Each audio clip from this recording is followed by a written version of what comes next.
morning. Good morning, Madam President. Good morning, Madam. Morning, gentlemen. Have a seat. Thank you.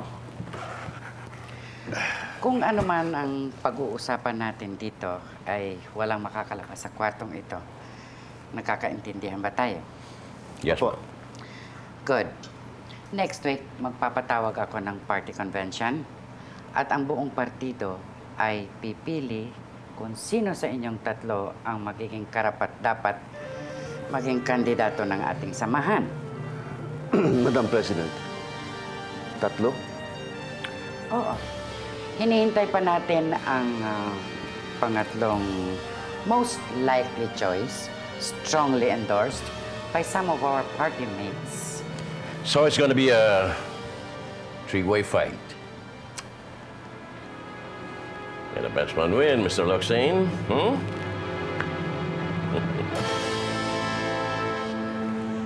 Good morning, Madam President. Good morning, Iluminada.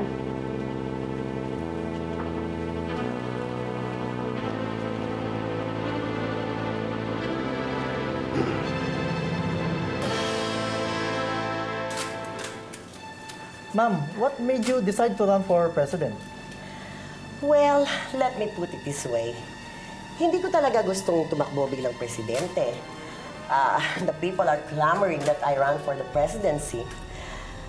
Lalo na yung mga taga San Dionisio.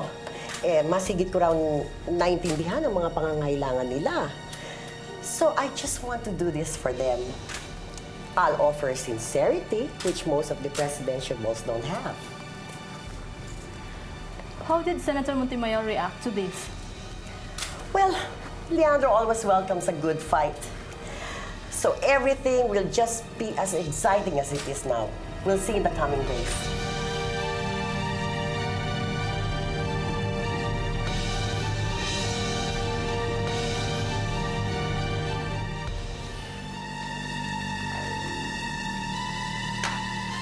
Bitch.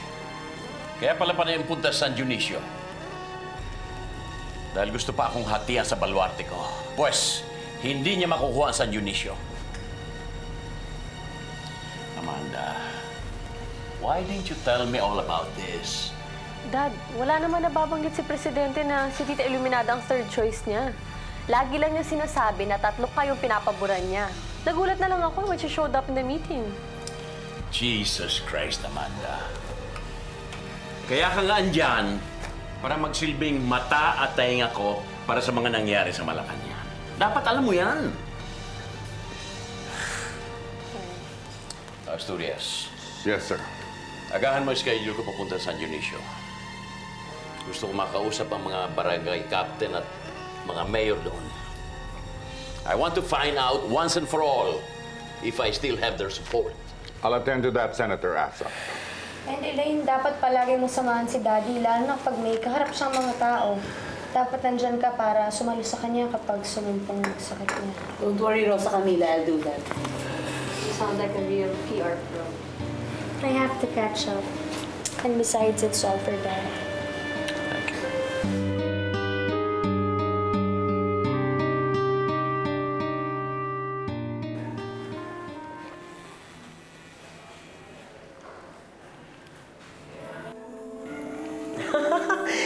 Sana nakita mo how Leandro and Tomas's faces dropped when they saw me. Ano ba to? Anong klaseng phone ginagamit to si Dindo lagi unattended? You're not even listening. What? Mami, mas importante ito. Kailangan mahanap ko kung anong kulto-kultong sinalihan nitong si Paloma. Hindi mo ba siya napansin? Nag-iba na siya. Pati yung pananalita niya, ibang klase na. Mukhang nababrainwash siya ng mga tao doon. Kung hindi siya kayang iuwi ni Dindo, akong mag-uuwi sa kanya. Ay nako, Paloma's an adult. Alam na niya ang ginagawa niya. Maybe this will even work for her. Mami, can you hear what you said? Drunk ka na talaga, lasing ka na talaga. Mami, anak kong pinag-uusapan dito, ha? Di ko naman alam kung bakit may mga taong gumagamit ng cellphone pero hindi naman ino-on.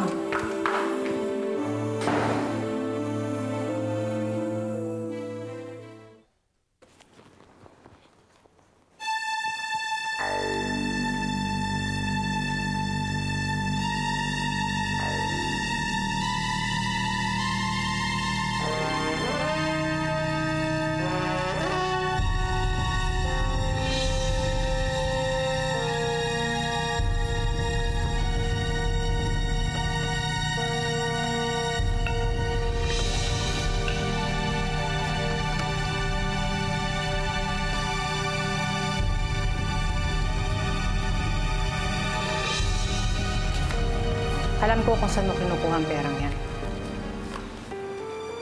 Itigil mo na yan, Emil. Walang magandang idudulot yan sa'yo. Isipin mo si Angie. Kanya ako nga ginagawa ito para sa kanya. Ano sa buhay ko to? Alam ko kung ano mas makakabuti sa akin. Kanya-kanya tayong larga. Tama nga siguro itong kapalit ng mga pinagpaguran ko.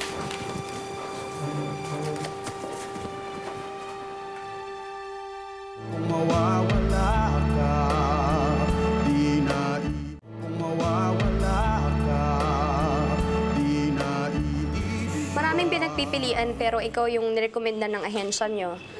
Pina-CI ka na rin namin. Siguro naman alam mo na yung mga responsibilidad mo. Pagbutihin mo. Si Mang Gustin, sa kanya ka mag-report. Siya yung chief security namin. Maraming salamat po, ma'am. Sige. Po. Alam niyo po, ma'am, kundi lang po ako uwi ng Leyte para ho sa libing ng nanay ko, eh. Okay lang ho yan. Sige po. Sige po, ma'am. Salamat po. Ingat po kayo. Yes! Baby! Huh? Oh, let's play. Come on, let's play. This car is yours. Anak. Guwapo. Ay! Tita Angie, siya yung nag-i-enjoy. Mali. Ikaw yung naglalaro. Mali. It's mali. It's mali daw, Tita Angie. Galing. Fast naman ang car. Uy, Tito Emil, Tita Angie, lovers quarrel. I bought one. Oh, go. Where's Spider-Man? Where's your Spider-Man? Maybe this is Spider-Man. This is Spider-Man? Or is this the bad Spider-Man? Malaki na yung alaga, no? Mas mukha ni boss, eh. Play with your toy. Parang hindi... Magturn po. Boss, saglit ah. Package po para kay Lester Valiente po. Sigurado po kayo kabili na yan? Opo. Opo. Sige, salamat ah. Wait! Sandali lang! Checkin muna namin! Lester, honey? Ma'am, checkin muna namin! Ano ba yan? Tignan mo nga baka namin yung bomba na yun. Tignan mo yan!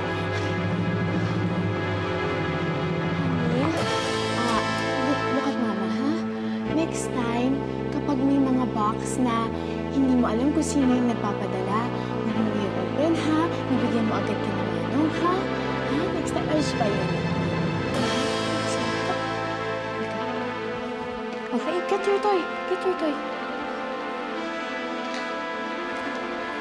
Wait lang. Saglit lang.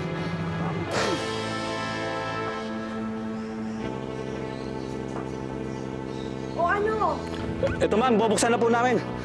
Teka lang. Naginginig tuloy ako eh. Pwede hindi ba buksan? Hindi nagpap. Laruan lang pala eh. Sigurado ka ba hindi ka nila nahalata? Dapat alam mo lahat ng kilos nila. Para madali magplano.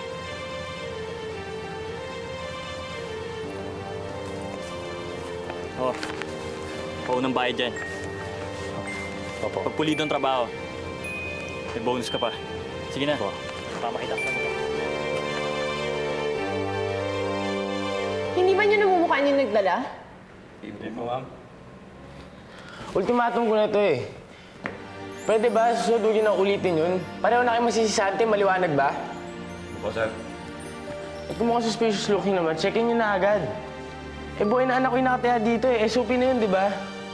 Pwede ba gawin nyo na maayos yung mga trabaho nyo? Oh my God! Paano pala kung bomba yon, ha? Ano, madadatnan ko na lang yung anak ko? Patay na? Umalis na nga kayo! Naiinit ako sa inyo. Talagang di na dapat maulit. Lester, don't take things from strangers, okay? Kala ko naman kasi, hindi ka katulad ni Rosa Camila. Don't you dare compare me with that woman, Carlito. Come, Lester. Go up. Come. Go up.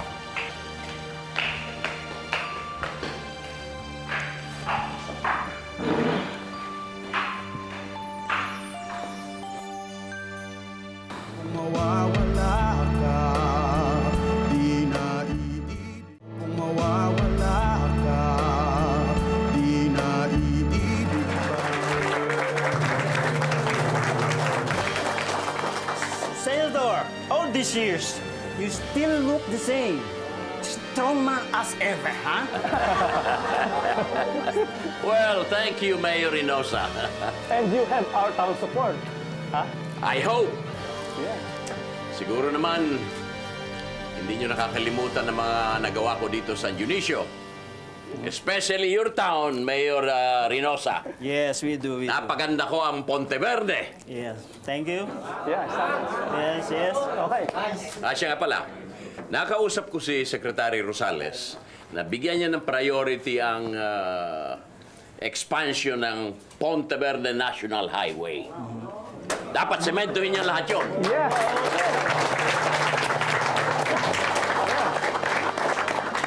Oh, nice to see you again, kumpadre. Kumpadre, kumusta na? Malilimutan ba naman namin ang ating pinagsamahan? Utang namin sa yung establishments ang mga training centers sa Trinidad, di ba? Oo, di ba? Thank you. Tungkulin natin yan. Siya nga pala. Ang aking rest house diyan sa may tabing ilog ay gagawin nating headquarters. Doon na tayo magbi-meeting sa susunod. Wow! Okay. Pinare-repair ko na. Alam niyo naman, matagal na hindi natitirhan yon. Nakita niyo naman na dumadagsaan ang mga investors dito sa San Dionisio. Investors from Japan, from Korea, from Taiwan, from the US. Lahat sila, andito na. Senador, sigurado ako, magiging industrial hub ang San Dionisio. Yeah. Well, kung you become president. Well, I hope. Ito naman ang pakiusap ko sa inyo. Sa darating na konbensyon, sana andun kayong lahat. Sure! Senador, sigurado na namang ikaw ang mapipili ng partido eh. Your experience is unmatched by any of them. Di ba? At para silang mga sisiw, nakakainin ng abila.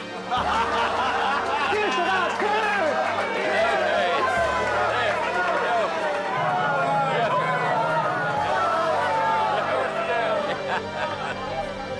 Salamat sa inyo.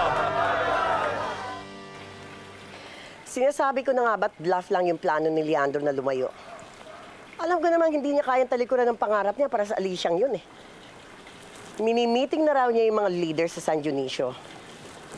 Yung bang hindi tatakbo? Oh, pruweba.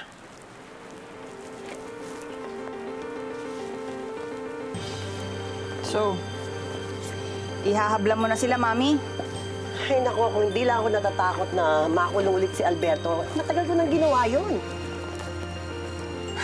Pareho lang pala kayo ni Daddy eh. Puro kayo salita, puro kayo pasabog, wala namang gawa. Kaya naman ni Alberto magtago eh. Iha, iniisip ko lang ang mga consequences. Come to think of it, in the long run, tayo pa rin ang panalo. Kung manalo ang daddy mo, wala siyang ibang choice kundi hiwalayan ng Aliciang yun. At kung ayaw naman niya sa atin, tayo pa rin ang dadalhin niya sa Malacanang.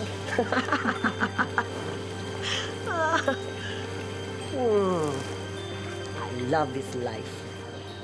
Ano naman balita kay Paloma? Wala ba siya kina Ernestina? Wala, Senator. Aba, hanapin niyo. Hindi porket sanay tayong lagi nawawalang bata, kalmante na tayo. Baka kung ano nang nangyari doon. Don't worry, Senator. Ako na pong bahala doon. Ayan. Ayan ang katibayan. I-publish nyo agad yan. Pinababayaan nyo yata eh. Hindi nyo tinututukan. Scoop nyo na nga yan eh. I'll personally handle this, sir. Good. Kasi, kung hindi nyo asikasuhin yan, ipupulag ko lahat ng mga ads ko sa newspaper ninyo. Maraming dyaryo naghihintay dyan.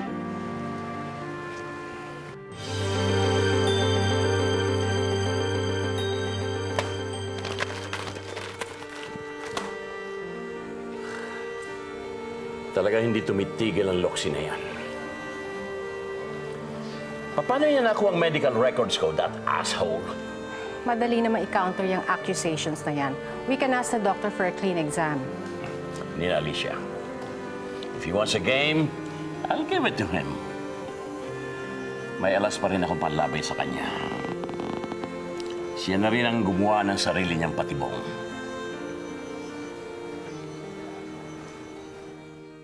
Tita Aji, please buy me this airplane for me. Which one? Which one? This one. You like it?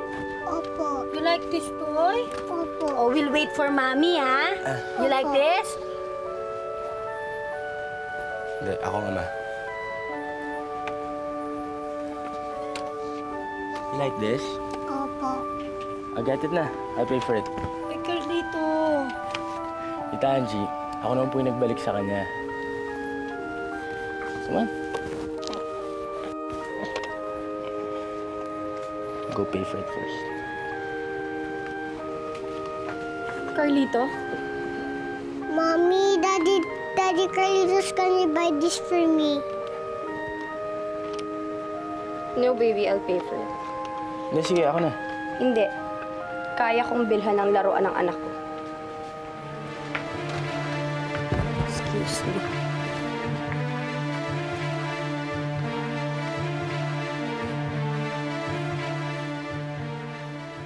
Alam ko kung anong motibo mo sa pagtakbo. Really?